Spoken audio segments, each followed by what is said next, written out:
నమస్తే. తెలుగు సాహిత్యంలో మన తెలుగు నేల నుండి జ్ఞానపీఠ అవార్డు అందుకున్న వారు కొద్దిమంది ఉన్నారు. ఆ కొద్దిమందిలో రావూరి భరద్వాజ గారు ఒకరు. వారి పేరు మీద వారి కుటుంబ సభ్యులు ప్రతి ఏటా ప్రముఖ రచయితలకు అవార్డులు ఇస్తున్నారు. ఈసారి తెలంగాణ నుండి ప్రఖ్యాత రచయిత, తెలంగాణ ఉద్యమకారులు పరవస్తు లోకేశ్వర గారికి అవార్డు ఇచ్చింది. సినిమా రంగాన్ని, రాజకీయ రంగాన్ని, ఆనాడున్న సామాజిక పరిస్థితులు, మానవ సంబంధాలను రావూరి భరద్వాజ గారు తన సాహిత్యంలో నిక్షిప్తం చేశారు. పరవస్తు లోకేశ్వర గారు తెలంగాణ, ఉమ్మడి ఆంధ్రప్రదేశు, ఆనాడున్న రకరకాల ఉద్యమాలు, ఆనాడున్న సమాజము, తెలంగాణ ఉద్యమము, అది లక్ష్యాన్ని చేరుకోవడం. తన జీవితంలో నుంచి వచ్చిన అంశాలను, తన పరిశీలించిన అంశాలను సుమారుగా డజనుకు పైగా పుస్తకాలు రచించారు. చరిత్ర రికార్డు నమోదైంది. అవార్డు అందుకున్న సందర్భంగా వారి జీవితము, వారి సాహిత్యము, ఈ విషయాల గురించి మనం మాట్లాడుతాం. వారు మన దగ్గర ఉన్నారు. సార్ నమస్కారం. నమస్తే. సార్, రావూరి భరద్వాజ గారితో మీకున్న అనుబంధం ఏమిటి? ఎందుకంటే నేను కూడా వారిని ఇంటర్వ్యూ చేశాను నేను పుష్కర కాలం కింద.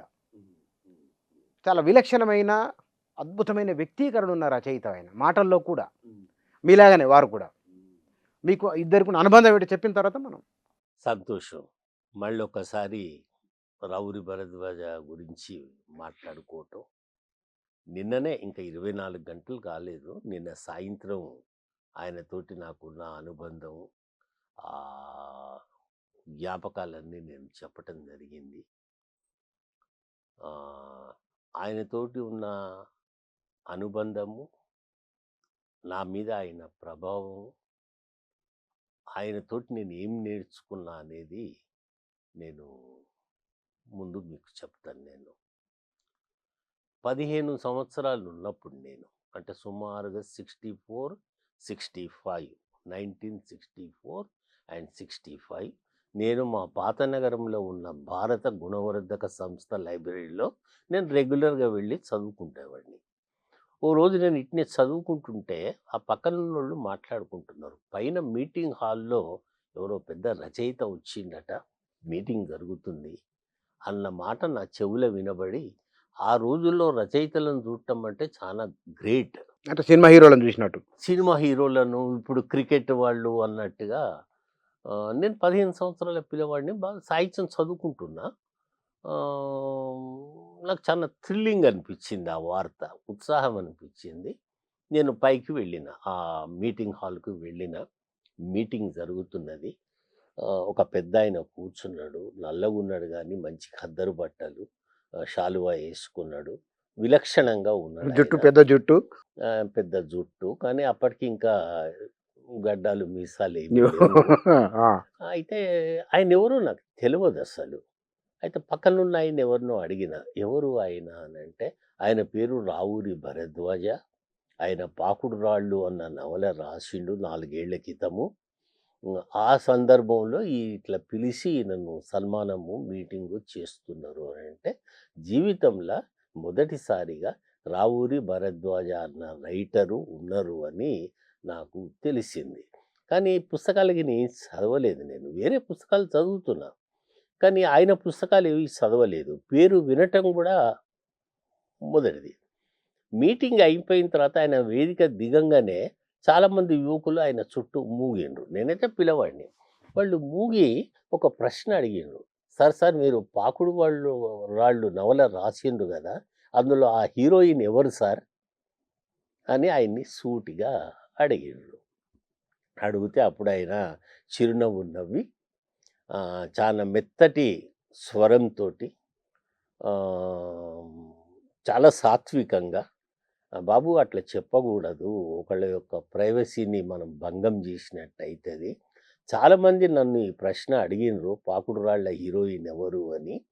ఆవిడ ఇప్పటికి కూడా షీఈ్ అలైవ్. అయినా కూడా నేను బ్రతికున్నంత కాలం అది ఎవరు అనేది నేను చెప్పకూడదు, అది నైతికంగా అది కరెక్ట్ కాదు అని ఆయన సంజాయించాడు. నాకు ఆయన యొక్క ఆ దయగల్ల స్వరం, ఆ కరుణ, ఆ మెత్తటి స్వరం, ఆ సానునయం, అది నాకు చాలా నచ్చింది. మనుషులు ఇట్లా కూడా మెత్తగా మాట్లాడతారా ఇంత చక్కగా అని లవ్ ఎట్ ఫస్ట్ సైట్ అన్నట్టు భరద్వాజ గారితోటి నాకు తర్వాత కాలంలో నెమ్మదిగా ఆయన కథలు చదవటం మొదలుపెట్టిన. ఇది 65లో జరిగింది. 1965లో. అంటే సుమారుగా దగ్గర దగ్గర 60 సంవత్సరాలు 60 అనుకున్నాను. ఏండ్ల కింద కింద ఆయనతో నాకు అనుబంధం మొదలైంది. 70 తొలి దశకంలో ఆకాశవాణి ఆల్ ఇండియా రేడియోలో ఉదయం పూట 7:15కు గాంధీ మార్గం వచ్చేది. కొంచెం వార్తలు అయిపోయిన తర్వాత గాంధీ మార్గం ఎవరు చెప్పేవాళ్ళంటే గాంధీ ఫిలాసఫీని చెప్పేది రావూరి భరద్వాజ గారు. అరే ఈ కంఠస్వరము ఈ మెత్తటి స్వరము నాకు తెలుసుగా కానీ వినటం మొదలుపెట్టినా. గాంధీ తత్వాన్ని చెప్పాలంటే అరుచుకుంటూ అరుపులతో చెప్తే అది గాంధీ తత్వానికి విరుద్ధం. గాంధీ ఎట్లా ఉపన్యసించేవాడు? అది ఉపన్యాసం కాదు, ఇట్స్ ఏ డైలాగ్. మనుషులతో మాట్లాడేవాడు గాంధీ, అంతే తప్ప ఉపన్యాసం ఇవ్వకపోయేది. అటువంటి గాంధీ తత్వాన్ని రావూరి భరద్వాజ గారు చాలా మెత్తటి స్వరంతో దయ కరుణతోటి అనునయంతో రేడియోలో చెప్పుతుంటే నేను ప్రతిరోజు 7:15కు ఆ గాంధీ గమ్మత్ ఏంటిదంటే ఎందుకు వినేవాడిని అంటే ఆయన యొక్క మాడ్యులేషన్, ఆ ఉచ్చారణ, ఆ స్వరం యొక్క ఆ తీయదనం తెలుసుకోవటం కోసం నేను వినేవాడిని. కానీ నిజానికి అప్పటికి నేను గాంధీకి వ్యతిరేకం. ఎందుకు? 70 తొలి దశకంలో యువతరం అంతా ఏ ఇన్ఫ్లుయెన్స్ ఉన్నది? వసంతకాల మేఘ గర్జనల ఇన్ఫ్లుయెన్స్లో ఉన్నది. మీకు తెలుసు అది. అప్పుడు ఒక ఒక మాట ఉండే, రఘుపతి రాఘవ రాజారాం గాంధీ తోవకు రానే రామ్. అటువంటి మాటలనే నేను గాంధీ తత్వాన్ని ఆల్ ఇండియా రేడియోలో ఎందుకు విన్నా అంటే రావూరి భరద్వాజ గారి తీయటి కంఠస్వరం వినటం కోసం వినేది రోజు. అట్లా ఆయనతో నాకు అనుబంధం మొదలైంది. ఏదో ఏకలవ్య శిష్యుడు అని అంటారు కదా, ఆ టైప్. తరువాత ఈనాడు పత్రిక వచ్చింది 70 తొలి దశకంలో. 74 అనుకుంటా. 73 ఫ్రమ్ వైజాగ్, 74 ఫ్రమ్ హైదరాబాద్. వారంలో ఒకసారి జీవన సమరం వచ్చేది. అది ఎవరిదంటే రావూరి భరద్వాజది. చాలా గమ్మత్తుగా రావూరి భరద్వాజ బర్త్డే రోజు రామోజీరావు కూడా అటెండ్ అయ్యి, ఈరోజు నువ్వు నిర్ణయం తీసుకోవాలి, నేను ఆదేశిస్తున్నాను అన్నట. చెప్పండి, నేను ఆదేశిస్తాను మీ నిర్ణయం అని భరద్వాజ గారు అన్నారు. అప్పటికి ఆల్ ఇండియా రేడియో ఏంటిది అనౌన్సరు ఆర్టిస్టు.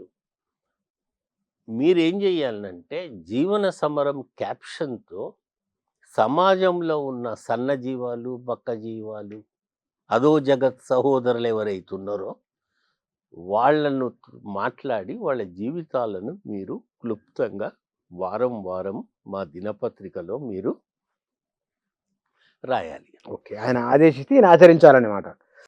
ఆయన అన్నాడు, మరి నేను అటువంటి సన్నజీవాలు బక్కజీవాలకు సంబంధించిన మనిషినే. నా బాల్యమంతా కష్టాలు కన్నీళ్ళు, నా జీవితం అంతా ఆ కష్టాల కొలిమిలో కాగి కాగి కాలి కాలి ఈతలకు వచ్చింది. కాబట్టి I'm the right person to represent them and to talk about them. తప్పకుండా రాస్తా అని జీవన సమరం రాయటం మొదలుపెట్టిండు. ఈ నేపథ్యం తర్వాత ఆయన ఎక్కడో రాస్తే నేను చదివిన, కానీ ఫస్ట్ అయితే నేను పత్రికలో స్టార్ట్ చేసిన జీవన సమరం. అద్భుతమైన శీర్షిక.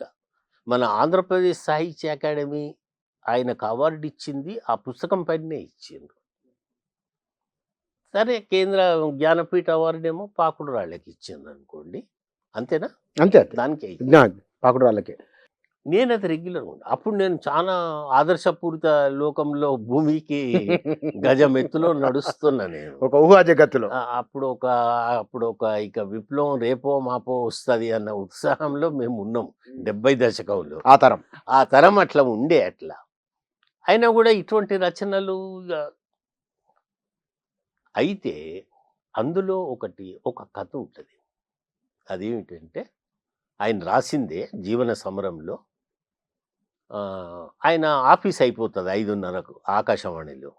అయిపోయిన తర్వాత ఇంటికి వెళ్ళటానికి లకడికపూల్ బస్ స్టాండ్కు రావాలి ఆయన. నడుచుకుంటూ వస్తున్నాడు అసెంబ్లీ ముందు నుండి. రవీంద్ర భారతికి వచ్చేసరికి ఒక రిక్షాలో ఒక బక్క రిక్షా మనిషి బరువైన సామాన్లన్నీ వేసుకొని అతి కష్టంగా ఆ ఎత్తు ప్రాంతాన్ని ఎక్కుతున్నాడు. రవీంద్ర భారతి నుంచి లక్కడి కపూల్ చౌరస్తా అది బస్ స్టాండ్ ఎత్తు ప్రాంతం ఎత్తే అది. ఉంటుంది. అతి కష్టంగా లాగుతుంటే ఈయన నెమ్మదిగా వెళ్ళి ఆ రిక్షా వెనక చేరి తొయ్యటం మొదలుపెట్టిండట. రిక్షావాడు పాపం అనాయాసంగా సునాయాసంగా ఎక్కిన తర్వాత బాబు దండాలండి అంటే అట్లా పక్కకు జరిపి ఆయనతోటి సంభాషణ మొదలుపెట్టి ఆయన జీవితాన్ని అందులో రాసిండు ఆయన. ఆ రిక్షావాడి జీవితాన్ని. ఈ నాగరిక ప్రపంచంలో ఇంతమంది ఉంటారు. ఎవరైనా రిక్షాను తోసేవాళ్ళు ఉంటారా అట్లా? మళ్ళీ ఈయననేమో ఖద్దరు బట్టలు ఆ, ఘరానాగా ఉన్నాడు ఈయన. అది చదివిన తర్వాత నా జీవితం మార్చుకున్నా నేను. ఉమ్. అవును. అది ఏముంది నన్ను అందులో? ఎంత ప్రభావితం చేసిందంటే, ఉమ్. సాహిత్యం మనను సంస్కరిస్తుంది అని అంటాం కదా, సాహిత్యం మనను మానవీయంగా తయారు చేస్తుంది అని మనం అనుకుంటాం కదా. అట్లా ఆ రిక్షావాడి కథ జీవన సమరంలో రావురి భరద్వాజ గారు రాసిన తర్వాత నేను ఎట్లా నన్ను నేను మార్చుకున్నా, లేదా ఆయన రచన ప్రభావం నా మీద ఎంత ఉందంటే 90 వరకు నగరంలో రిక్షాలే ఉన్నాయి. ఇంకా ఎక్కువ ఆటోలు రాకపోయేది. నేను ఎప్పుడు రిక్షా ఎక్కినా ఎత్తు ప్రాంతం వస్తే నేను రిక్షా దిగి నడిచేవాడిని. బైఠో సాబ్ కోయి బాత్ నీ హై, ఆప్ బైఠో మై చడాతా హూ అన్నా కూడా వినకపోయేది. అది రావురి భరద్వాజ యొక్క ప్రభావము, ఆ ఇన్ఫ్లుయెన్సు. ఆయన నుంచి నేను నేర్చుకున్నది ఏంటంటే శ్రమజీవిని మనం గౌరవించాలి. మా షాలిబండ చాలా ఎత్తు ప్రాంతం, చడావ్ అంటాం దాన్ని ఉర్దూలో. చార్మినార్ నుంచి మొగల్పూర దాటంగానే చడావు మొదలవుతుంది షాలిబండ గడియారం వరకు. నేను ఎప్పుడు రిక్షా ఎక్కినా కూడా నేను దిగి నడిచేవాడిని. నేను సాహిత్యము మనుషుల్ని సంస్కరిస్తుంది, సాహిత్యము మనుషుల్ని మానవీయంగా తయారు చేస్తుంది అని చెప్పటానికి ఇది ఒక ఉదాహరణ. మీరు ప్రత్యక్షంగా ఆయనను కలుసుకున్నారా మరి ఎప్పుడైనా? కలుసుకున్నాం. కలిసి గమ్మత్ మాట్లాడుకున్నారా? ఏంటంటే ఇదంతా 75, 76 నాటి ముచ్చట కదా. మొన్న 90లలో నేను మెహదీపట్నంలో ఉండేవాడిని. మా ఆఫీసు నాంపల్లి గాంధీ భవన్కి అపోజిట్లో ఉండేది. నేను 2 వీలర్ మీద మెహదీపట్నము ఆసిఫ్ నగర్ దాటి విజయనగర్ కాలనీ రోడ్డుకు పోతుంటే ఎడమ సైడ్లో ఒక హిందూ శ్మశాన వాటిక ఉంటుంది. నేను ఆఫీస్కి వెళ్తుంటే ఆయన ఎదురుగ్గా నడుచుకుంటూ వచ్చేవాడు. 2-3 సార్లు చూసిన. ఒకరోజు బండి ఆయన్ని చూడంగానే బండి పక్కన ఆ శ్మశానం గోడ దగ్గర బండి ఆపి ఆయన రాగానే చేతులెత్తి దండం పెట్టి, సార్ నేను మీ అభిమానిని సో అండ్ సో అంటే కాస్త పలకరించి, బాబు ఇప్పుడు నేను కాంతమ్మ గారి దగ్గరికి వెళుతున్నా, లేట్ అయ్యింది, ఆ, రోజు ఆమె నా కోసం ఎదురు చూస్తుంటుంది, నువ్వు మా ఇంటికి రా, విజయనగర కాలనీలో పలానా టీఆర్టీ నంబర్లో నేను ఉంటా అని వెళ్ళిపోయాడు. తర్వాత ఎక్కడ ఎవరో చెప్పిండు, ఆయన భార్య కాంతమ్మ గారు చనిపోయిండ్రు, ఆ శ్మశాన వాటికలో ఆమె సమాధి ఉన్నది. ఈయన ప్రతిరోజు 9:30, 10 మధ్యలో వెళ్ళి ఆమె దగ్గర కూర్చొని కష్టసుఖాలు చెప్పుకుంటాడు ఆమెకు. సో ఆయన నాతోటి, బాబు కాంతమ్మ గారు నా కోసం ఎదురు చూస్తుంటారు అని ఆ శ్మశానాన్ని చూపిస్తూ, టైం అయింది నేను వెళ్ళాలి, ఆమె నా కోసం ఎదురు చూస్తుంటుంది అని చెప్పి వెళ్ళటం నాకు ముందు అర్థం కాలేదు. కానీ సంథింగ్ ఐ స్మెల్ట్. తర్వాత పెద్దవాళ్ళు చెప్పిండ్రు కొంతమంది, ప్రతిరోజు వెళ్ళి ఆయన సమాధి ముందు కూర్చొని కష్టసుఖాలు చెప్పి, ఈరోజు ఇట్లా అయింది, ఇగో ఈరోజు ఈ సంతోషం జరిగింది, ఈరోజు ఇట్లా బాధ కలిగింది అని చెప్పుకునేవాడు. ఈ సంగతులన్నీ నేను పురస్కార సభలో ఆయనతోటి నాకున్న అనుబంధం గురించి చెప్పిన. ఇంకొక చిన్న ముక్క చెప్పి నేను భరద్వాజ గారి గురించి నేను కంప్లీట్ చేస్తా.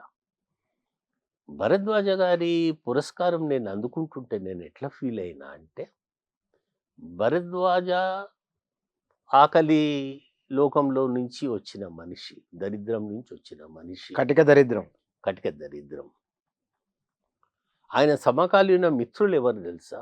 శారద. ఓ నవల రచయిత. శారద అంటే ఎవరు? శారద ఈజ్ ఏ కలం నేమ్. అసలైన పేరు ఎస్ నటరాజన్ తెనాలి. ఒక హోటల్ కార్మికుడు. ఎప్పుడూ స్కూలుకు వెళ్ళని అతను అగ్గిపెట్టెలు లేకపోతే సిగరెట్ పెట్టెల వెనక రాసుకునే మనిషి, కాగితాలు దొరకక చాలా త్వరలో చనిపోయిండు. శారద, ఈయన, ఇంకొక ఆయన ఆలూరి భుజంగారావు గారు. మామూలు రైటర్స్ కాదు, ముగ్గురు మనకు మహామహులు. రాహుల్ సంకృత్యాయన్ పుస్తకాలన్నీ హిందీ నుంచి తెలుగులో చేసింది ఆలూరి భుజంగారావు గారే. వీళ్ళు ముగ్గురు ఒక త్రయం తెనాలిలో. తెనాలి ఆ రోజుల్లో ఆంధ్ర ప్యారిస్ అని అనేవాళ్ళు, మీకు కూడా తెలుసు. తర్వాత మహానుభావులందరూ ఆ రోజుల్లో తెనాలి వాళ్ళే. ఎవరెవరు? దనికొండ హనుమంతరావు, కొడవటిగంటి కుటుంబారావు, గుడిపాటి వెంకటాచలం. ఓ మామూలు. సో నాకు సంతోషం ఏమనిపించింది, భరద్వాజ గారు ఏ స్కూలు సర్టిఫికెట్లు లేవు, ఏ కాలేజీ సర్టిఫికెట్ లేవు, విశ్వమే నా విశ్వవిద్యాలయం అని గోరికి ఎట్లా అన్నాడో భరద్వాజ కూడా అంతే. ఏ స్కూలు, ఏ సర్టిఫికెట్లు, ఏ డిగ్రీలు ఏవీ లేవు. ఏ స్కూల్కి వెళ్ళలేదు ఆయన. ఏ స్కూల్ వెళ్ళలేదు అంటే వెళ్ళాలి కోరుకున్న పరిస్థితులు అనుకూలించలేదు కదా. అట్లాగే ఇంకా కొంతమంది ఉన్నారు, భరద్వాజ గారు కాకుండా నటరాజన్ అదే, ఆలూరి భుజంగారావు సరే ఎంతో కొంత చదువుకున్నాడు, కానీ చదువుకోలేని వాళ్ళల్లో సంజీవ్ దేవ్ ఉన్నాడు కదా, సూర్యదేవర సంజీవ్ దేవ్. మంచి రాహుల్ writer. సంకృత్య ఆయన ఉన్నాడు కదా, ఏ స్కూల్కు వెళ్ళలేదు ఆయన, మహాపండితుడు, మహామహోపాధ్యాయ రాహుల్ సాంకృత్యాయన్ అని ఆయన బిరుదు. ఇక టాగోర్ కూడా ఏదో 10th పాస్ అయిండో ఫెయిల్ అయిండో మనకు తెలియదు. అంటే నిజమైన విద్య విశ్వవిద్యాలయాల అవతలనే ఉన్నది అని ఈ మహానుభావులు ప్రూవ్ చేశారు. ఇంగ్లీష్ పొలిటికల్ ఫిలాసఫర్ ఒక మాట అంటాడు, ఆయన Thomas Hobbs, the real education exist out of university campus. విశ్వవిద్యాలయం గోడల అవతలనే నిజమైన విద్య ఉన్నది. విద్యను పట్టాలతోటి డిగ్రీలతోటి కొలవకూడదు. అది రావూరి భరద్వాజ గారు. అది కాబట్టి నేను ఆయన ద్వారా నా అదృష్టం ఏమిటంటే నాకు మంచి గురువులు చాలామంది దొరికిండ్రు. వాళ్ళ ద్వారా నేను కొంత కొంత కొంత నేర్చుకుని కొంత బాగుపడ్డా, నన్ను నేను కొంత సంస్కరించుకున్నా, కొంత నేర్చుకున్నా. అందులో భరద్వాజ గారు ఒకరు. చాలా అద్భుతమైన, చాలా చాలా చాలా ఎంత సుకుమారమైన హృదయం అయ్యి ఉంటే వారి భార్య సమాధి దగ్గరికి వెళ్ళి మాట్లాడగలరు. ఎంత సుకుమారము, ఎంత సున్నిత హృదయము. వారు నేను ఇంటర్వ్యూ చేస్తున్నప్పుడు ఆయన జ్ఞానపీఠ వచ్చినప్పుడు విపరీతమైన భావోద్వేగానికి లోనై పలపల పలపల కన్నీళ్ళు గార్చుకున్నారు. మళ్ళీ వెంటనే నవ్వుతారు, డిస్కషన్లోకి వస్తారు. నీకు ఏ సమాధానం కావాలి? పీసీసీ అనుకూలంగా క్వశ్చన్ కావాలన్నా ఏఐసీసీ కావాలన్నా అన్నారు. అంటే ఏమిటి నాకు అర్థం కాలేదు అన్న.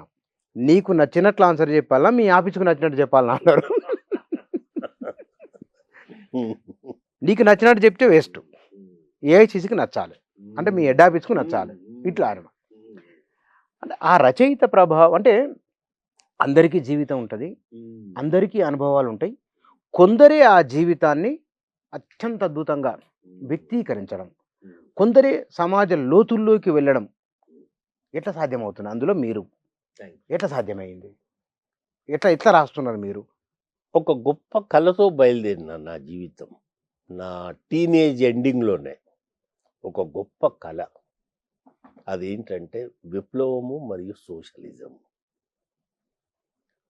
ఆ కళ కోసం ఒక దశాబ్దం పైగా నేను ప్రత్యక్షంగా పనిచేసిన నేను, కానీ ఆ కళ నెరవేరలేదు.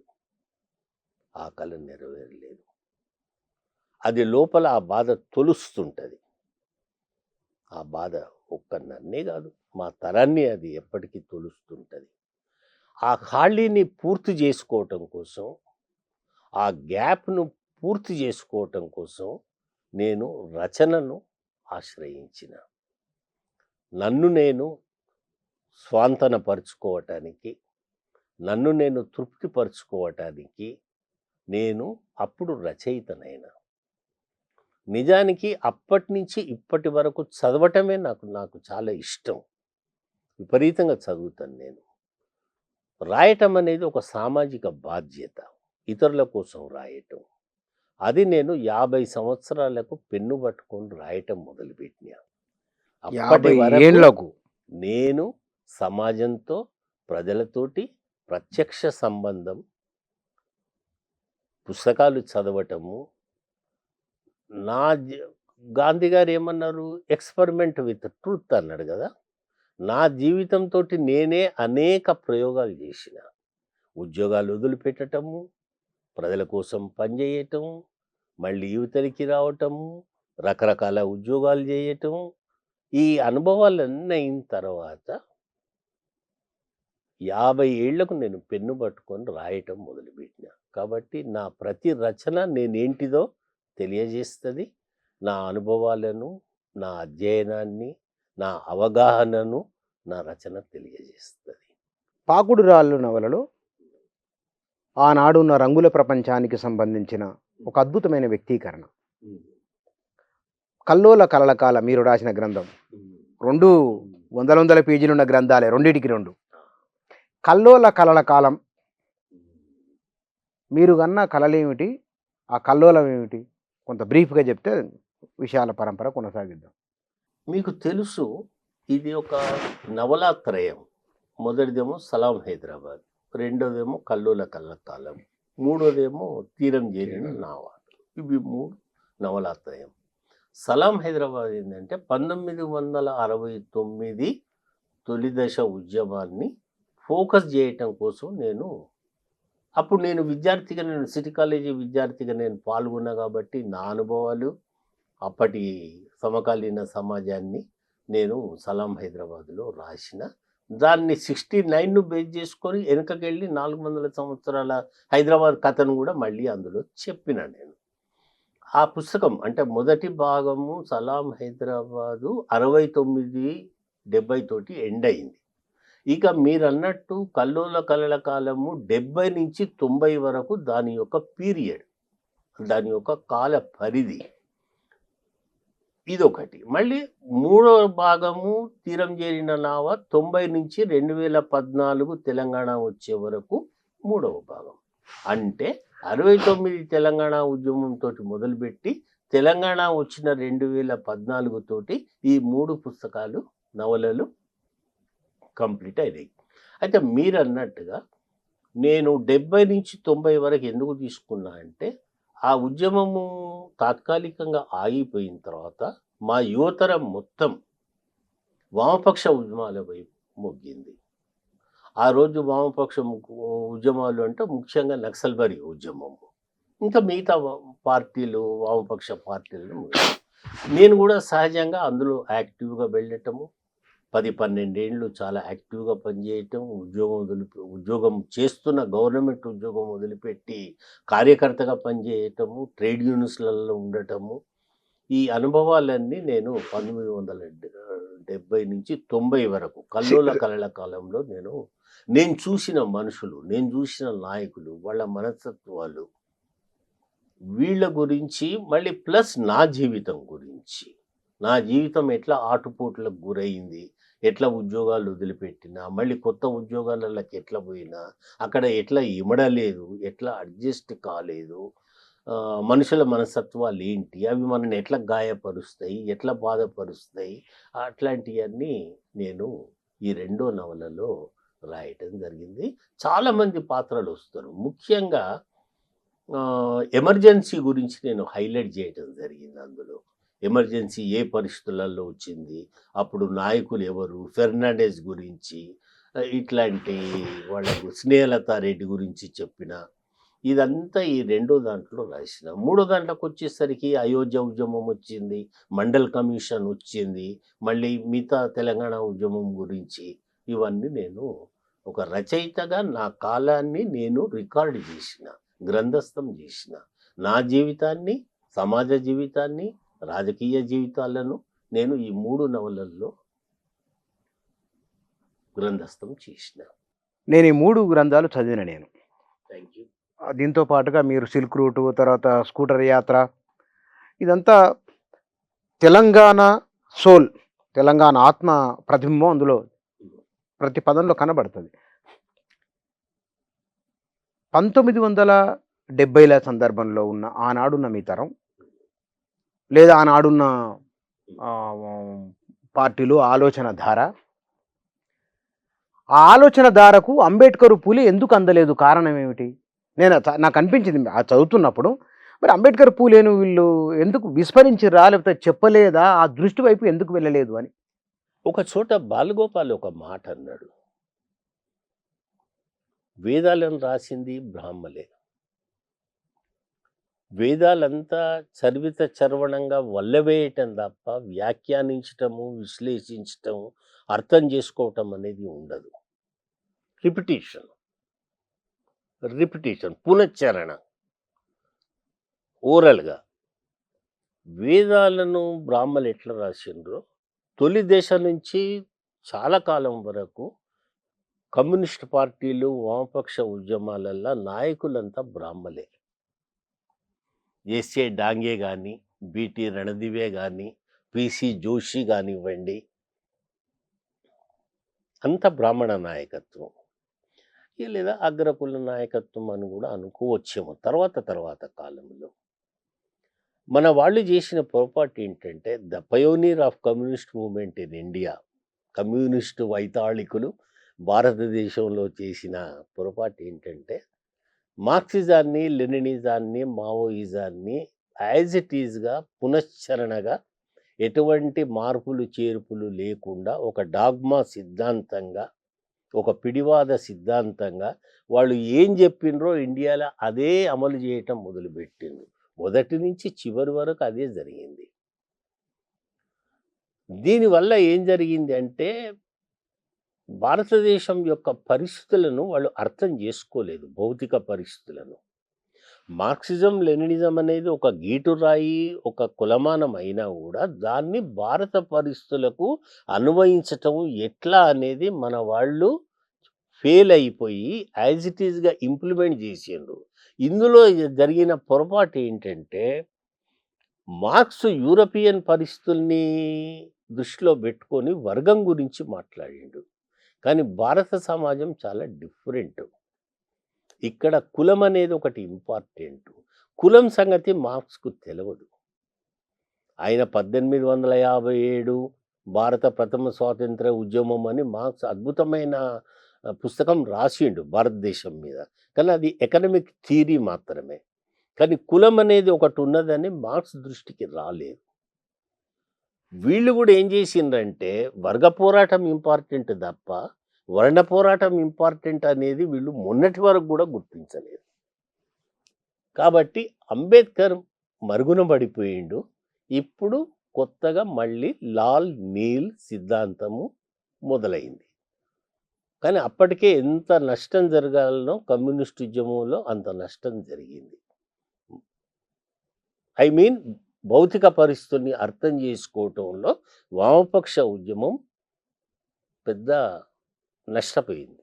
నేను మీ పుస్తకంలో మరొక అంశాన్ని గమనించిన, నేను ఇక్కడ ఒక పరంపర కొనసాగుతున్నది కాబట్టి, ప్రజలకు భారతదేశంలో లేదా ప్రపంచంలో ఎక్కడైనా వారి వారి జీవన విధానము, భక్తి ఉంటుంది. గుడికి, శివాలయానికి వెళ్తారు, మొక్కి వస్తారు. మీరు కూడా మీ నాన్నగారి విషయంలో చేసిన పొరపాటు నాకు అనిపించ కాదు, మీరు చెప్పాలి. ఇప్పుడు వాళ్ళు మొక్కితే మొక్కనివ్వాలి, కానీ మొక్కడమే తప్ప అని చెప్పడం, వారిని ఏదో ఎడ్యుకేట్ చేస్తున్నామనే భావనతో రావడము. తర్వాత మీరు దీన్ని రెక్టిఫై చేసుకున్నారు కదా, ఎందుకని అందులోకి పుట్టి పెరిగిన జీవితము, పరిసరాల ప్రభావము, వీటిని కూడా మీరు అప్పటికి మంచి చదువరి కదా, ఎందుకు విస్మరించినట్టు వాటిని?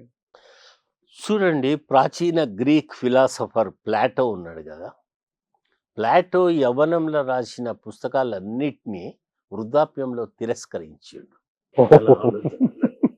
ఫర్ ఎగ్జాంపుల్, ఆయన ఎడ్యుకేషన్ అండ్ రిపబ్లిక్ అని 2 ఉద్గ్రంథాలు రాసిండు. సరే, డైరెక్ట్ డెమోక్రసీ అదంతా వేరే. వృద్ధాప్యం వచ్చేసరికి తన రచనలను తనే ఆయన తిరగరాసి నా భావాలను నేను సవరించుకుంటున్నా సరి కాదు అని ప్లాటో అన్నాడు. మనిషి కూడా యవ్వనంలో చేసిన పొరపాట్లను లేటర్ ఏజ్‌లో గుర్తించి సవరించుకోవటం తప్పేం కాదు. రంగనాయకమ్మ గారు తర్వాత రాసిన బలిపీఠం నవలకు లేదా ఇంకా వేరే పుస్తకాలకు మళ్ళీ ముందు మాటలు రాస్తూ నేను కొన్నిటిని సవరించుకుంటున్నా అని చెప్పిందామె. ఇది మంచి లక్షణం. అవును అవును ఇది బికాజ్ మనం నిరంతర విద్యార్థులం కదా. ఓల్డ్ ఏజ్లో కూడా మళ్ళీ అనుభవాల సారంతో కంపేర్ చేసుకొని పోల్చుకొని మన యొక్క అభిప్రాయాలను మనము ఇది చేసుకోవాలి. ఇంకొక సంగతి చెప్తా. సిపిఐ కానీ సిపిఎం కానీ వాళ్ళ యొక్క నిబంధనావళిని మనం పరిశీలిస్తే అక్షరం చదివితే కమ్యూనిస్ట్ పార్టీ సభ్యుడు తప్పనిసరిగా నాస్తికుడై ఉండాలి, మతాన్ని దేవుణ్ణి నిరాకరించాలి అని ఎక్కడా కండిషన్ లేదు. నియమావళి అని అంటారు దాన్ని. పార్టీ సభ్యుల నియమావళిలో లెవీ చెల్లించాలి, పార్టీ కోసం రోజు కొంత టైం ఇచ్చి పనిచేయాలి, వగైరా వగైరా అన్నీ ఉంటాయి. కానీ ఎక్కడ కూడా పార్టీ సభ్యత్వం తీసుకునే ముందు మీరు నాస్తికులై ఉండాలి, మతాన్ని వ్యతిరేకించాలి, దేవుణ్ణి పూజించరాదు అన్న కొటేషన్ ఇవ్వలేదు, ఎవ్వరు కూడా ఇవ్వలేదు. ఎందుకంటే తమ సమస్యల మీద ప్రజలు ఎర్రజెండా నీడ కింద పోరాటాలు చేస్తారు. రొట్టె ఇంపార్టెంట్ కానీ మతము దేవుడు ఇంపార్టెంట్ కాదు కమ్యూనిస్ట్ పార్టీ సభ్యుడికి. అయితే మేము కొద్దిగా చదువుకున్న వాళ్ళుగా మతం మానవ జాతికి మత్తు మందు అని మార్క్స్ అన్నాడు కాబట్టి తథ్యము సుమతి అని మేము కూడా మతాన్ని వ్యతిరేకించడము, దేవుణ్ణి వ్యతిరేకించడము, గతితారిక భౌతికవాద సిద్ధాంతాన్ని అర్థం చేసుకున్నాం కాబట్టి నాస్తికులమైనము. కానీ నా మేరకు నేను మా తల్లిదండ్రులను కుటుంబ సభ్యులను ఎవరిని కూడా మీరు పాటించొద్దు అని, కానీ నా జీవితంలో నేను పాటించిన, కానీ నేను ఎవరిని ఫోర్స్ చేయలేదు. కాబట్టి ఇప్పటికి కూడా మనం ఆ విషయాన్ని ఎక్కువ పట్టించుకోకపోతేనే మంచిది. నాస్తికత్వము మతము ప్రజలు రానివ్వండి. ఈరోజు డెమోక్రసీ కోసం ఫైట్ జరుగుతుంది, అందరూ వస్తారు అందులో. కాబట్టి కమ్యూనిస్ట్ పార్టీ నియమావళిలో కూడా ఎక్కడికి సభ్యత్వానికి మరియు నాస్తికత్వానికి దేవుడికి ఏమి ముడి పెట్టలేదు వాళ్ళు. అది స్వీయ చైతన్యంతో మనుషులు ఒక నిర్ణయం తీసుకోవాలి. నేను కమ్యూనిస్ట్ పార్టీ కంటే ముందే నెహ్రూ రచనల ద్వారా నేను ఇన్ఫ్లుయెన్స్ అయినా. నెహ్రూ గారు తన ఆటోబయోగ్రఫీలో ఏమంటాడంటే, ఈ పేద రైతు భారతదేశంలో రెండిటి విషయాలలో అతిగా ఖర్చు చేస్తాడు, ఒకటి పెళ్ళి, 2 అంత్యక్రియలు. ఆ మాట నన్ను చాలా, డిస్కవరీ ఆఫ్ ఇండియాలో ఆ మాట నన్ను బాగా కదిలించింది. ఇప్పటికీ అదే ఉంది. అప్పుడు నేను చిన్న పిల్లవాడిని, 22 ఏండ్లు ఉంటాయి. నేను పెళ్లి చేసుకుంటే ఖర్చులు చెయ్యను, నా దగ్గర డబ్బులున్నా నేను ఖర్చు చెయ్యను, ఆ డబ్బులతో పుస్తకాలు కొనుక్కుంటాం మనం, పార్టీకి పైసలు ఇస్తాం. కానీ నేను అన్నట్టుగా నేను పెళ్ళి అట్లా చేసుకోలేదు. మా నాన్నగారు చనిపోతే అప్పటికి నాకు బాగా హిందూ మత వ్యతిరేకత, బ్రాహ్మణ వ్యతిరేకత నాకు ఉంది కాబట్టి నేను దానికి దూరంగా ఉన్నా. మా పెద్దవాళ్ళు చేసిండ్రు నాన్నగారికి అట్లా. ఇప్పటికీ నేను నాస్తికుడిని. ఇప్పటికీ నాకు వైదిక మతం అన్నా బ్రాహ్మణీయం అన్నా నాకు వ్యతిరేకత ఉన్నది. కానీ సాతాన్లు మీరు తెలంగాణలో చాలా ఊర్లలో మీ వాళ్ళే చాలా మంది పూజారులు. అవును, కానిగి బళ్ళు పెట్టింది నైజాం కాలంలో సాతాని పంతుళ్ళే. మాకు 2 ఉండే, విద్య ఒకటి, వైద్యం ఒకటి. అవి మా వృత్తి. ప్రవృత్తి ఏమో వైష్ణవం. వైష్ణవం చాలా గొప్పది. అది సంస్కరణ ఉద్యమము, అది భక్తి ఉద్యమానికి సంబంధించింది తప్ప వైదిక మతానికి సంబంధించింది కాదు వైష్ణవం. కాబట్టి సౌత్ ఇండియాలో వైష్ణవం ఉన్నది కానీ నార్త్ ఇండియాలో వైష్ణవం లేదు. కాబట్టి మా ప్రవృత్తి ఏంటిదంటే ప్రవృత్తి భక్తి, వృత్తి ఏంటంటే వైద్యము విద్య. విద్యలో ఉన్నా కాబట్టి ఈరోజు మీ ముందు కూర్చొని నేను కాస్త మాట్లాడుతున్నాను. I worked as a lecturer also. నేను మళ్ళీ పాకుడు రాళ్ళకు వస్తాను. పాకుడు రాళ్ళలో వనిజ పాత్ర, ప్రధానమైన పాత్ర వనిజ. ఇక్కడ మీ రచనలలో స్వామి ప్రధానమైన పాత్ర. తెలంగాణ లేదా ఇక్కడ జరిగిన చాలా ఉద్యమాలకు ప్రేరణగా చెప్పుకునేవి లేదా ఆ, ఈ ఈ ఘటననే ఇన్నిటికి మూలము అని చెప్పడానికి ఉన్నాయి కదా. ఇంద్రవెల్లి ఘటన గురించి చెప్తారు. మీరు చాలా చాలా సీరియస్ పరిశోధన చేసిండ్రు. ఆ చదివినాక నాకేమనిపించిందంటే, జరిగిన సంఘటన ఒకటి, బయట జరిగిన ప్రచారం ఒకటి, చరిత్రలో ఈ గ్యాప్ ఎందుకు వచ్చింది? అక్కడనే నాకు మళ్ళీ అంబేద్కర్ స్ఫురించింది నాకు. అంబేద్కర్ ఇంత పెద్ద వ్యవస్థను ఎదుర్కోవాలంటే నీకు ఓటు అన్నాడు. ఒక మనిషి ఒక ఓటు. నువ్వేం పెద్ద యుద్ధం చేసి కొట్టాల్సిన పని లేదు, ఓటు వేయించాలంతే. ఓటు ఏమని నేర్పు. నాకు అనిపించింది అది. నిజంగా నా ఇంద్రవెల్లి ఘటన దాని పూర్వపరాలు కొంచెం చెప్పండి. ఇది చాలా మందిలో కొన్ని అభిప్రాయాలు ఉన్నాయి కదా, మీ పరిశోధన ఏమిటి అది కూడా? 81లో ఇంద్రవెల్లి ఘటన జరిగింది. అప్పుడు నన్ను బాగా అప్పటికి నేను పార్టీలో హోల్ టైమర్గా పనిచేస్తున్నా. ట్రేడ్ యూనియన్ నా రంగం. ఈ Patancheru, BHEL, Tellapur, Nallagandla, central university nominal వర్కర్స్కు నేను అధ్యక్షుడిని. కొంతమందిని పర్మనెంట్ చేయించిన. బహురూపియా అని ఒక మాట ఉంది. బహురూప అంటారు, అవును. బహురూపులోళ్ళు అని ఒక అవును, మాట అవును. అన్నట్టు అవును. ఆ, చాలా అనుభవాలు నాకు ఉన్నాయి. అప్పుడు నేను పార్టీలో పనిచేస్తున్నప్పుడే ఈ ఇంద్రవెల్లి ఘటన జరిగింది. ఆ మనిషి నన్ను ఆకర్షించిండు, పొరకల దొర. తర్వాత దాసరి లక్ష్మీకాంతం అని అసలైన పేరు. తర్వాత ఆయన వరంగల్ వాడు, వరంగల్ మిల్లులో కొంతకాలం పనిచేసిండు అని తెలిసి దీన్ని అన్వేషించాలి, దీన్ని శోధించాలి అని నేను నిర్ణయం తీసుకొని కొంతకాలం తర్వాత ఆయన నన్ను ఆవాహన చేసుకున్నాడు. పొరకల దొర ఎలియాస్ లక్ష్మీకాంతం నన్ను పూనిండు. ఆవాహన అంటే పూనటమే కదా. నెల 2 నెలల పాటు నేను ఒక మ్యాడ్గా, ఒక పిచ్చి పట్టినలాగా ఆ అన్వేషణకు నేను బయలుదేరిన. ఆ అన్వేషణ ఎట్లా సాగిందంటే, ముందు తొలి దశలో ఏమీ లేదు. సర్చ్, ఇంగ్లీష్లో ఒక మాట ఉంటుంది గమ్మత్తుగా, ఏం లేనప్పుడు మనం ఎట్లా ఇది చేస్తాం. Searching for a black cat in a dark room which is not there. లేని నల్ల పిల్లి కోసం చీకటిలో లేని నల్ల పిల్లి కోసము చీకటి గదిలో దేవులాడటం ఎంత కష్టం. అయితే తీగ లాగితే డొంక కదులుతుంది. నేను తీగ లాగటం మొదలుపెట్టిన. 40 మందిని కలిసిన నేను. ఎక్కడెక్కడికి పోయినా, ఆఖరికి నాగ్పూర్కి కూడా పోయినా. అక్కడ తుషార్ కాంత్ భట్టాచార్య అని సెంట్రల్ కమిటీ మావోయిస్ట్ నాయకుడు. అప్పటికి ఆయన యువతలకు వచ్చి మామూలు జీవితంలో ఉన్నాడు. ఆయన భార్య ఇప్పటికీ పూణే ఎరవాడ జైల్లో ఉన్నది. వివితో పాటు ఆమె కూడా అరెస్ట్ అయింది. ఆమె ఇంగ్లీష్ ప్రొఫెసర్. తుషార్ కాంత్ భట్టాచార్యని కూడా నేను కలవటం జరిగింది. ఎందుకంటే తొలి దశలో ఆయన ఫ్రమ్ కాగజ్ నగర్. తుషార్ కాంత్ భట్టాచార్య జార్జెట్టికి సమకాలీకుడు, ఉద్యమంలో ఉన్నాడు. దాసరి లక్ష్మీకాంతం తొలి దశలో ఆయన్ని కలవటం జరిగింది.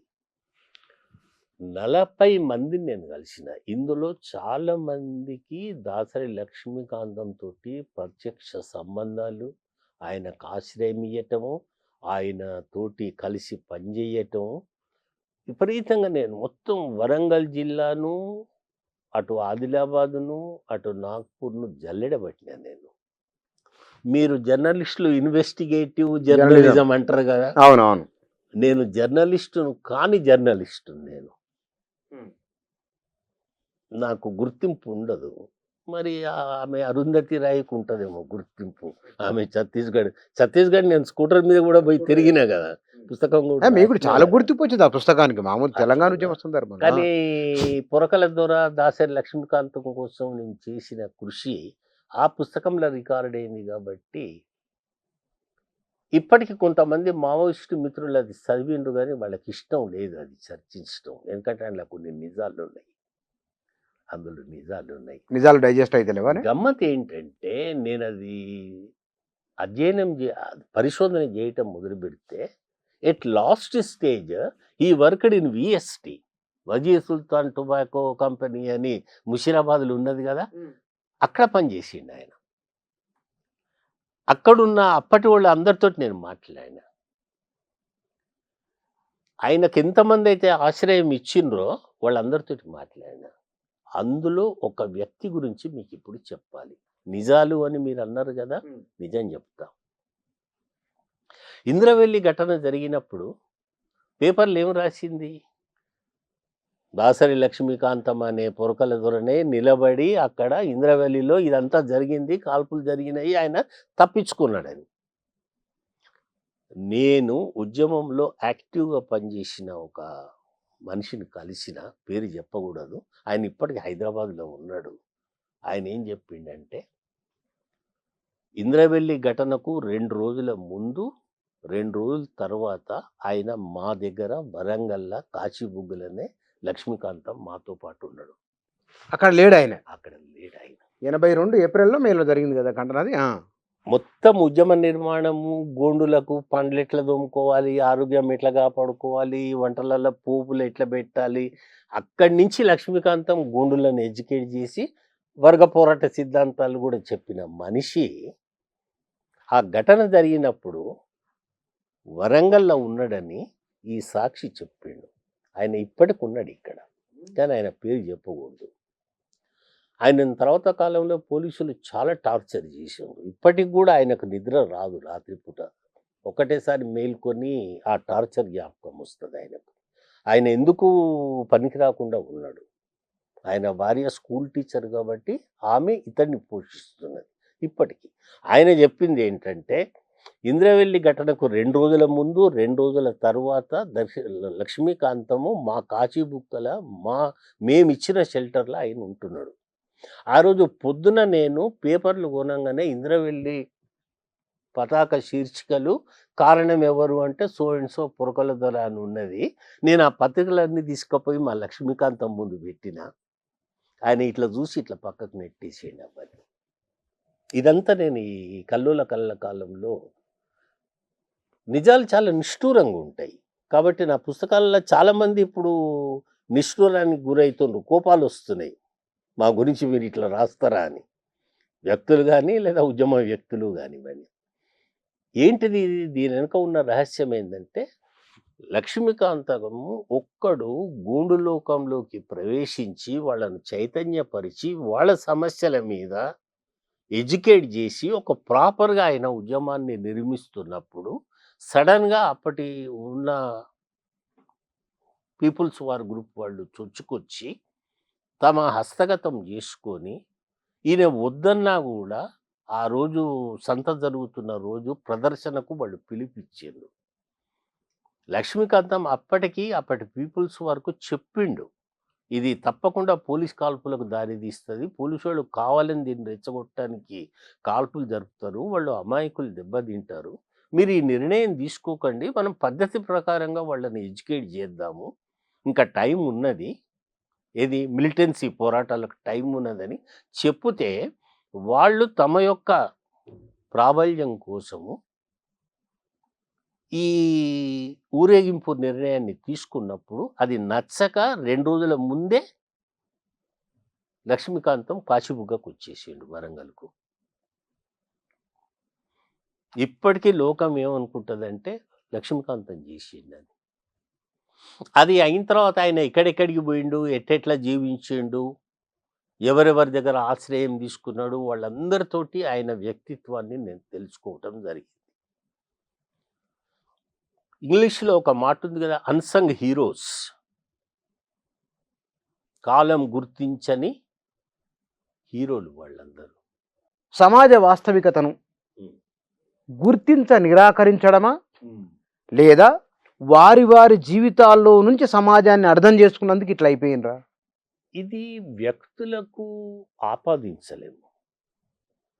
విప్లవ పరిస్థితులు ఉన్నాయి అని భ్రమపడటానికి కారణం ఏమిటంటే అప్పటి అంతర్జాతీయ పరిస్థితులు కూడా కారణం. ఆ రోజు ప్రపంచంలో చాలా దేశాలల్లో విప్లవ వాతావరణం అనేది ఒకటి కమ్ముకొని ఉండే. అందులో భాగంగానే భారతదేశంలో కూడా నక్సల్బరీ ఉద్యమం ప్రారంభమైంది. అంతర్జాతీయ కారణాలు ఏంటిది? వియత్నాం పోరాటము, లేదా 1960 దశకంలో లాటిన్ అమెరికా, క్యూబా పోరాటాలు, ఫిలిప్పైన్స్ పోరాటాలు, విద్యార్థుల తిరుగుబాట్లు, ప్యారిస్ సోర్బాన్ యూనివర్సిటీలో విద్యార్థుల తిరుగుబాట్లు, పాకిస్తాన్లో విద్యార్థుల తిరుగుబాటు, మన దేశంలో 67లో మొదటిసారిగా కాంగ్రెస్ 7 రాష్ట్రాలలో ఓడిపోవటము, విప్లవాన్ని వాగ్దానం చేసిన సిపిఎం పార్టీ మళ్ళీ పార్లమెంటరీ పంతాకు మొగ్గటము, అటు నక్సల్బరీలో రైతులు చాలా మిలిటెంట్ పోరాటాలు, సమరశీలమైన పోరాటాలు చేయటం, ఈ కారణాల వల్ల ఇక్కడ అప్పుడు సిపిఎంలో ఉన్న అసంతృప్తివాదులందరూ విప్లవానికి వాళ్ళు పిలుపు ఇవ్వటం జరిగింది. కాబట్టి భౌతిక కారణాలు, అప్పటి పరిస్థితులు కూడా ఒక కారణమే. దాన్ని వ్యక్తులకు కూడా మనం ఆపాదించలేము, తప్పు అని చెప్పలేము మనము. ఇట్లా నేను అనుకుంటున్నా. ఆనాటి జాతీయ బంగ్లాదేశ్ పోరాటం ఫర్ ఎగ్జాంపుల్, వీటన్నింటి వల్ల ఆ అప్పుడు ప్రేరణతో ఆ విధంగా అప్పుడు విప్లవానికి పరిస్థితులు అనుకూలంగా ఉన్నాయని ఈ సంగతులు నేను మీ టీవీలోనే మావోయిస్టుల లొంగుబాటు విషయంలో నేను మీకు చెప్పడం జరిగింది. ఒక ఎపిసోడ్లో వచ్చిన ఈ విషయాలన్నీ కొంత చెప్పడం అక్కడ ఏదో జరిగింది. ఆ ఊరు కూడా వేయించారు కదా వెస్ట్ బెంగాల్. నేను నక్సల్బరీ గ్రామానికి 2 సార్లు వెళ్ళి అక్కడ ఉన్న వాళ్ళతోటి, వాళ్ళు మావోని కలిసి వచ్చిన వాళ్ళతో కలిసిన. ఏమన్నారు వాళ్ళు? అందులో ఒక అతను పెరాలసిస్ పేషెంట్. నేను సెకండ్ టైం పోయినప్పుడు వాళ్ళు తమ అనుభవాలన్నీ చెప్పిండ్రు. నేపాల్ నుంచి వాళ్ళు ఎట్లా చైనీస్ కమ్యూనిస్ట్ పార్టీ ఒక వ్యాన్లో వాళ్ళను ఎట్లా తీసుకెళ్ళింది టిబెట్కు, అక్కడి నుంచి విమానంలో ఎట్లా వెళ్ళిండ్రు, మావోను ఎట్లా కలిసిండ్రు, ఇవన్నీ ఏం మాట్లాడినట్టు ఆయనతో? ఇక దుబాసీలు ఉండేది అంతా 1-2 ముక్కలలోనే వాళ్ళ మాటలు ఉంటాయి. ఇప్పుడు మన వాళ్ళు తెలంగాణ సాయుధ పోరాటము విరమించాలన్నా వద్దా అని స్టాలిన్ దాకా పోయిండ్రు మన వాళ్ళు. బసవపున్నయ్య, సుందరయ్య అండ్ డాంగే వగేరా. ఆయన ఒక 5 నిమిషాలు కూడా టైం ఇవ్వలేదు స్టాలిన్. ఒకటే మాట అన్నాడు, మీరు విప్లవం ఎట్లా తీసుకొస్తారు? మీకు సముద్ర తీర ప్రాంతం ఏమన్నా ఉన్నదా తెలంగాణకు? ఎట్లా వ్యాప్తి చేస్తారు మీరు? మీరు you are taking a unwise decision అని స్టాలిన్ చెప్పిండు. అన్వైజ్డ్, ఇది అనాలోచితమైనటువంటి ఆలోచన మీది, విప్లవాన్ని మీరు చేయలేరు అని. అప్పుడు వీళ్ళు సాయుధ పోరాటం అని. నేను అదే అంటున్నా, మన పరిస్థితులు ఏందో మనకు అవగాహన ఉండాలి, కానీ వేరోళ్ళు చెప్తే మనం ఎట్లా వింటాం మనము?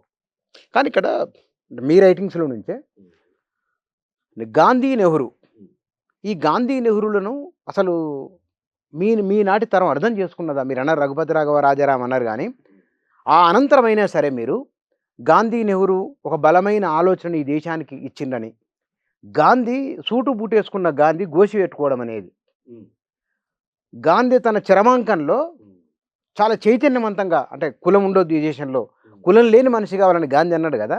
అంటే ఎందుకు అటువైపు వెళ్ళలేదు? మళ్ళీ ఇక్కడ కూడా అంబేద్కర్ పూలలాగానే ఇక్కడ కూడా అట్టే జరిగిందా? చెప్పలేదు ఎవరు. నేను కమ్యూనిస్ట్ పార్టీలో రాకముందే నెహ్రూ అభిమానిని. ఎందుకంటే glimpses of world history, score of India, letters to his daughter, తర్వాత మా నెహ్రూ మీద ఒక తెలియని ప్రేమ అనేది ఉండే. మీకు గమ్మత్ చెప్పనా, 64లో 64 కదా, అందుకంటే కొద్దిగా ముందు భారత పాకిస్తాన్ యుద్ధం జరిగింది. జరిగితే నేను నెహ్రూకు ఒక లెటర్ రాసిన. అప్పుడు నేను 6వ తరగతి విద్యార్థిని. యుద్ధం జరుగుతుంది. అసలు నాకు జీవితంలో పెద్ద కోరిక ఏంటంటే, అప్పుడు యుద్ధాలు జరుగుతున్నాయి కాబట్టి నేను కూడా సోల్జర్ కావాలి, దేశభక్తి ప్రదర్శించాలి, యుద్ధం చేయాలి దేశం కోసం అనే కాన్సెప్ట్ నుంచి మళ్ళీ తర్వాత ఈ విప్లవం వైపు వచ్చిన. నేను 6వ తరగతిలో ఉన్నప్పుడు ఏమో నెహ్రూ గారికి ప్రైమ్ మినిస్టర్కు పోస్ట్ కార్డు ఏ కారణం పెడితే పోస్ట్ కార్డు దొరికింది. ఉత్తరం రాసిన ప్రైమ్ మినిస్టర్కు, నేను కూడా యుద్ధాన్ని నేను సపోర్ట్ చేస్తున్న, పెద్దగా అయిన తర్వాత సోల్జర్ అవుతా, ఏదేదో రాసిపోతే ప్రైమ్ మినిస్టర్ ఆఫీస్ నుంచి నాకు రిప్లై వచ్చింది.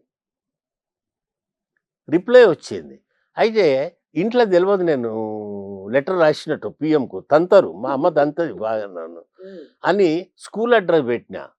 6వ తరగతి విద్యార్థి, ఖాళీపాట హైదరాబాద్ అని రాస్తే, క్లాస్ నడుస్తుంటే ఓ రోజు ప్యూన్ వచ్చి అటెండర్ చపరాసి వచ్చిండు. లోకేశ్వర్ కోన్ హే, హెడ్ మాస్టర్ సాబ్ బులారే అంటే మా సార్తో సహా పూరలంతా భయపడ్డారు. తెలుగు స్కూలేనా అంటే తెలుగు స్కూలే కానీ అప్పుడు చపరసీలు ఉర్దూలో మాట్లాడేవాళ్ళు. మాట్లాడేవాళ్ళు. ఇక అందరూ భయపడ్డారు. వీడేదో కొత్త పని చేసిండేమో, వీనికి తన్నులు తగులుతాయి. ఇప్పుడు హెడ్ మాస్టర్ సాబ్ బెత్తంతోటి తంతాడు వీడిని అని.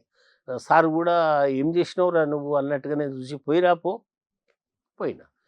పోతే మా హెడ్ మాస్టర్ సాబు "నువ్వు ఉత్తరాలు రాస్తుంటావా ఎవరికన్నా" అంటే అప్పుడు నాకు అనిపించింది. నేను అప్పటికి ఎవరికీ రాస్తలేను గానీ, రాసిన ఏకైక ఉత్తరం సమాధిలో ఉన్నది. నేను రాసిన. ఎవరికి రాసినావు? ప్రైమ్ మినిస్టర్‌కి రాసిన. మీ నాయనేం చేస్తాడు? School teacher. ఇది ఆయన అర్థమైంది. స్కూల్ టీచర్ పిల్లగాడు అని. డ్రాయర్ తీసి ఇగో ఈ లెటర్ వచ్చింది నీకు. అది ఇంగ్లీష్‌లో ఉన్నది. అర్థంతేగా మనకి ఇంగ్లీష్ సరిగ్గా రాదప్పుడు. ఇటు అటు తిప్పుతున్నా. ఏం చూస్తున్నావు? ఇది ప్రైమ్ మినిస్టర్ నెహ్రూ ఆఫీస్ నుంచి వచ్చింది నీకు. నువ్వు ఉత్తరం రాసినావట. ఆయన జవాబు ఇచ్చింది. అయితే ఇది నేను ఎందుకు ఈ సోది సోదేం సారీ కాదు. ఫర్ చాలా విలువైన సమాచారం. ఎందుకు చెప్పినా అంటే నేను నెహ్రూ అభిమానిని నేను. ఆయన రచనలు ఇవన్నీ. నెహ్రూ డిస్కవరీ ఆఫ్ ఇండియా చదివిన తర్వాత నాకు కళ్ళల్లో నెహ్రూ జ్ఞాపకం వచ్చేవాడు. కళ్ళల్లో వచ్చేవాడు. అటువంటిది నేను తర్వాత వామపక్ష ఉద్యమాల వైపు మొగ్గి మిడిమిడి జ్ఞానంతోటి ఇప్పుడు నేను మళ్ళీ మొదటికి చేరుకున్నా. I like Nehru. Even I like Indira Gandhi. ఇప్పుడున్న పరిస్థితుల కంటే ఇందిరాగాంధీ ఎమర్జెన్సీ బెటర్ అని అనిపిస్తుంది. ఆమె ఏ పరిస్థితుల్లో ఎమర్జెన్సీ విధించాల్సి వచ్చిందో ఇప్పుడిప్పుడు నేను అర్థం చేసుకున్నా. అదే మరి గాంధీ, మహాత్మా గాంధీ మహాత్మా గాంధీ సిద్ధాంతాలు అన్నీ ఒప్పుకోకపోయినా ఆయన్ని నేను ఒక విషయంలో ఒప్పుకుంటా. నెహ్రూ ఖుద్ అన్నాడు. మహాత్మా అని ఎందుకంటున్నాం గాంధీని? మహాత్మా అంటే మహాన్ ఆత్మ, అంటే సూపర్ మ్యాన్, గొప్పవాడు. ఎందుకు? నెహ్రూయే అంటాడు. Why Gandhi has become Mahatma? Why? Because for him there is no difference between thought and action. ఆయన ఆలోచనలకు ఆచరణకు ఎటువంటి వైరుధ్యం లేదు కాబట్టి ఆయన మహానుభావుడు అని నెహ్రూ ఖుద్ చెప్పటం జరిగింది. పొలిటికల్ ఫిలాసఫీ ఆఫ్ గాంధీ నేను వ్యతిరేకిస్తా, కానీ తప్పకుండా ఆయన మహానుభావుడు. ఆయన యొక్క ఆలోచనలు, ఆచరణ, సింప్లిసిటీ, భారతీయ సమాజానికి ఆయన యొక్క తాత్వికత, అవన్నీ మనం తప్పకుండా పాజిటివ్గా అవసరమున్నంత మేరకు మనము గాంధీని, అంబేద్కర్ను, లోహియాను, మార్క్స్ను, పెరియార్ను, వీళ్ళందరినీ మనం అన్వయించుకొని మనం ముందుకు పోవాలి అని అనుకుంటున్నాను నేను. 75 సంవత్సరాలు మీకు. 75. నేను ఇప్పుడు 75. 75. ఒక ఈ 10 ఏండ్లు తీసేసిన ఒక 65 సంవత్సరాలు. 65 సంవత్సరాల సుదీర్ఘ ఈ ప్రయాణంలో చాలా చాలా పరిణామాలను మీరు చూడడము, పరిశీలించడము ఇవన్నీ జరిగాయి. భారతీయ సమాజం ఇది దీన్ని అర్థం చేసుకున్న వాళ్ళు, గొప్పగా అర్థం చేసుకున్న వాళ్ళు, ఏ ఆలోచన ద్వారా అర్థం చేసుకున్నది? భారతీయ సమాజం భవిష్యత్తు ఎట్లా ఉండవచ్చు అని మీరు అనుకుంటున్నారు? అంటే 12 పుస్తకాల రచయితగా, సమాజం పట్ల ఒక కన్సర్న్ ఉన్న వ్యక్తిగా, ఒక రచయితగా.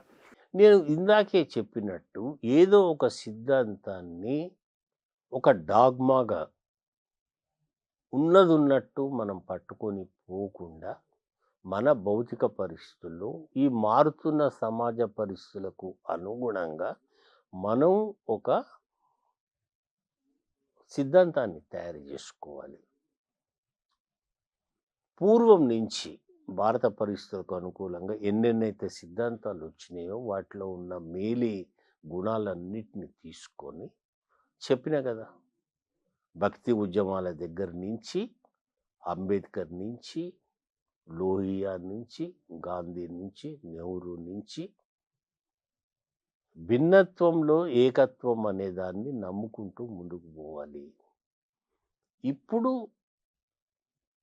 ఇప్పుడు ఈ కాలంలో మనం ఎదుర్కొంటున్నది ఏంటంటే రాజ్యాంగాన్ని కాపాడుకోవాలి ముందు మనం. అది అద్భుతమైనటువంటి ఒక లక్ష్యము, ఒక గమ్యాన్ని మనకి ఇచ్చింది. Socialism, secularism, democracy, republic, federalism. ఈరోజు ఫెడరలిజం, భారత సమాఖ్య విధానము పెద్ద ప్రమాదంలో ఉన్నది. ఒక కేంద్రీకృత ప్రభుత్వం వైపు పోతుంది. ప్రజాస్వామ్యం పోతున్నది, వ్యక్తి స్వేచ్ఛ పోతుంది. ఎమర్జెన్సీ కంటే ఘోరమైనది ఇది ఉన్నది.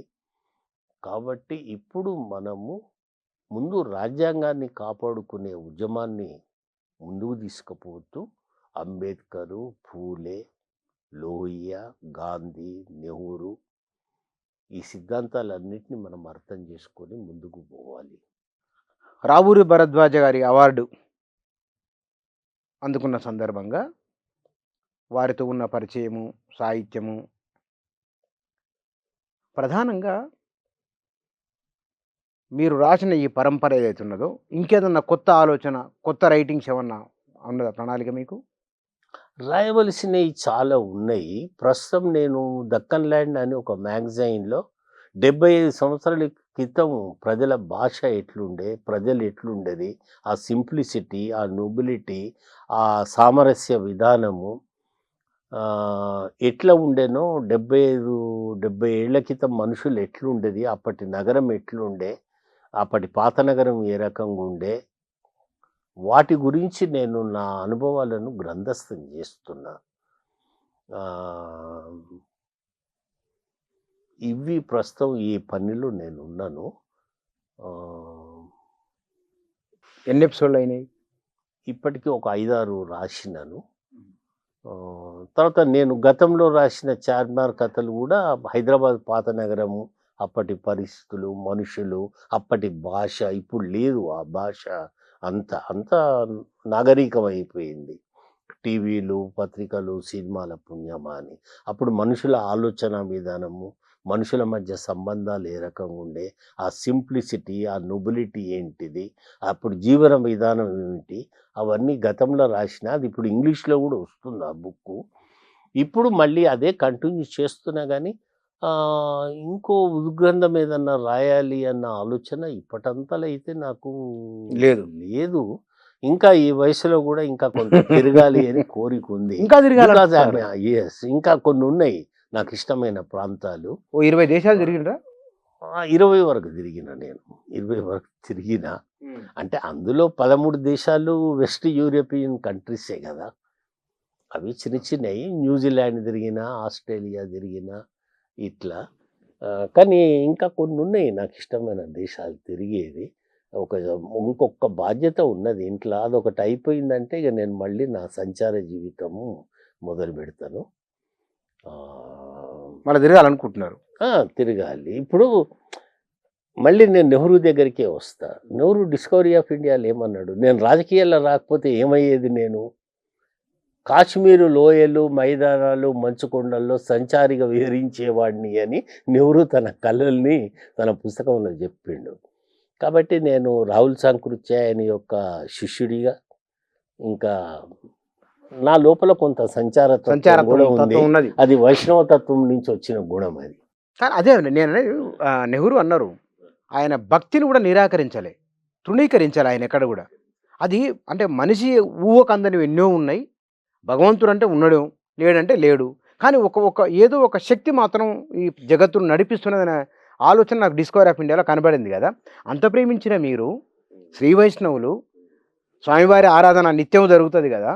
మా ఇంట్లో అట్లాంటి ఆరాధనలు లేవు. మొన్న మా ఇంటికి సున్నాలు వేయటానికి మనుషులు వచ్చిండ్రు. సార్ మీ ఇంట్లో దేవుడు లేడేంటిది అంటే, మేము మనిషిని నమ్ముతాము అని అన్నా. సార్ మీ ఇంట్లో దేవుడు లేడు సార్, చాలామంది అడిగారు. మా పిల్లకు సంబంధాలు వస్తే వీళ్ళ ఇంట్లో దేవుడి పటం లేదని వెనకపోయిన వాళ్ళు ఉన్నారు.